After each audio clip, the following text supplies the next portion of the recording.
মনে করবেন, আপনি মনে করবেন আপনার সমস্ত গুনাহ মাফ হয়ে গেছে, এরকম একটা হালকা অনুভূতি আপনার ভেতরে কাজ করবে।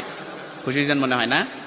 এজন্য আমরা যদি ছোট্ট এই দোয়াটি পড়ে আজ রাতেই ঘুমাতে পারি, সকালে উঠে ফলাফল দেখবো ইনশাআল্লাহুল আজিজ।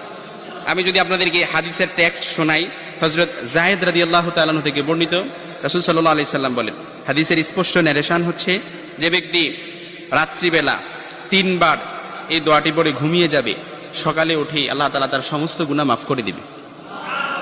সুবহানাল্লাহ বাড়িতে যায় বললেন। এই জন্য আজ রাতেই যদি এই দোয়াটি পড়ে ঘুমাতে পারেন, সকালে উঠে ফলাফল দেখবেন ইনশাআল্লাহুল আজিজ। দোয়াটি আমরা সবাই পারি, তবে আপনাদের মনোযোগ আকর্ষণ, আপনারা একটু আমার দিক অ্যাটাচমেন্ট বাড়ান।